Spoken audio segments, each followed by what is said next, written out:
ওইখানে আমাকে এমন ভাবে মারছে আমার গালের মধ্যে এত জোরে জোরে মারছে আমার গাল আমার চোখ। সো আমি কখনো এইভাবে লাইভে আসিনি, ফর দ্য ফার্স্ট টাইম আমি লাইভে আসছি। সো আমি এই মুহূর্তে আছি হচ্ছে মানিকগঞ্জ।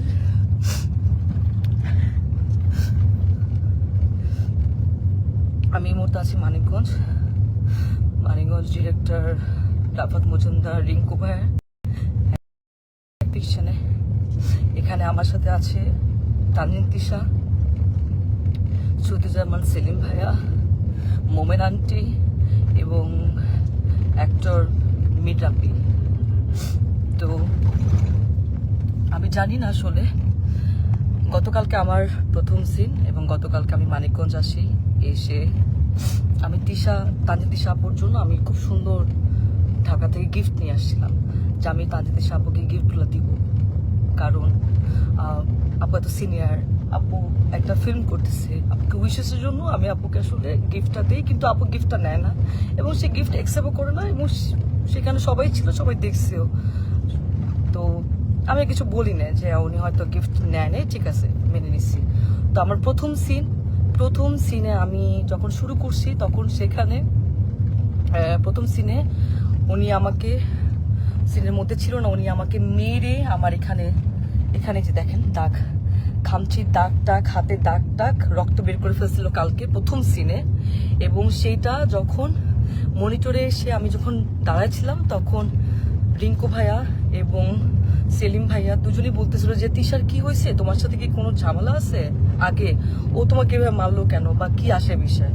আমি তখন আসলে এক পর্যায়ে আসলে আমি বলেই দিছিলাম যে হ্যাঁ, এর আগে আমি যখন আসলে নাটকে মুশফিকুর ফারহানের সাথে কাজ করতাম অ্যাজ এ কো আর্টিস্ট হিসেবে, তখন তিশা আপু আমাকে এরকম ফোন দিয়ে থ্রেট দিছিল যে হ্যাঁ ফারহানের সাথে কাজ করতে পারবা না। আমাকে না, আরো অনেককে আসলে এরকম উনি ফোন দিয়ে থ্রেট দিছিল, যে কেয়া পায়েল, তারপর আরো অনেককে এরকম ফোন দিয়ে উনি থ্রেট দিছে যে কাজ করা যাবে না। তো আমি তখন বলছিলাম ওই সময়টা যে আপু কেন আমি কাজ করব না, আমি তো আর্টিস্ট, আমি তো সবার সাথে কাজ করব, ফারহান ভাইয়ের সাথে কাজ করব, জোবান ভাইয়ের সাথে কাজ করব, সবার সাথে।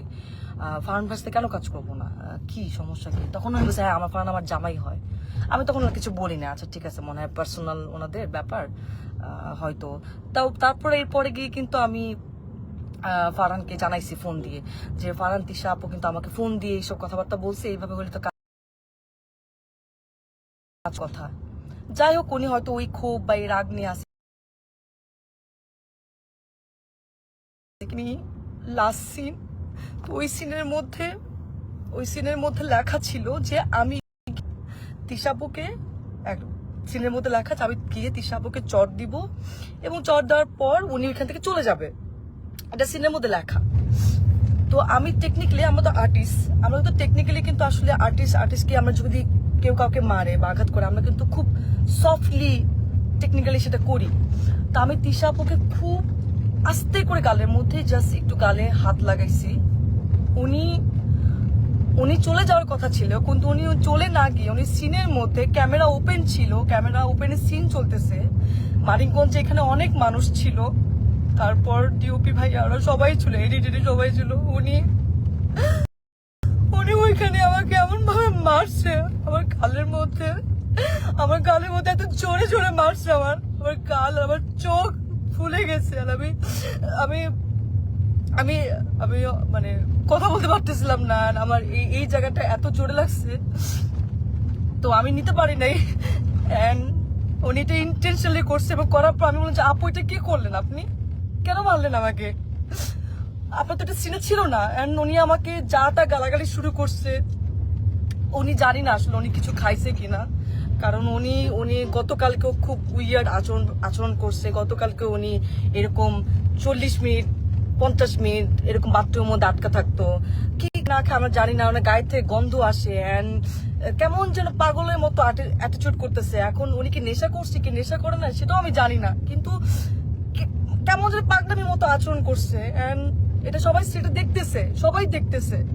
তো উনি আমাকে চড়া মারার পর আমি বললাম আপনি কেন বললেন আমাকে এভাবে, সবাই তো দেখছে।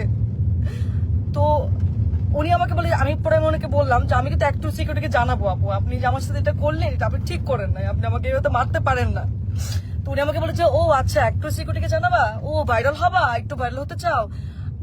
আমি ওনার কথা শুনে অবাক হলাম যে একজন সিনিয়র আর্টিস্ট কিভাবে এই কথাগুলা বলে। অ্যান্ড উনি এত বছর ধরে কাজ করছে ইন্ডাস্ট্রিতে, উনি আরো আমাকে গাইড করবে, উনি আমাকে আরো হচ্ছে হেল্প করবে, কিন্তু উনি যদি উল্টা আমাকে এইভাবে নেগলেক্ট করে কথা বলে, তাহলে আমি আমি আমি আর্টিস্ট হয়ে আমি কিভাবে ওনার সাথে কাজ করব, কিভাবে করব বলেন।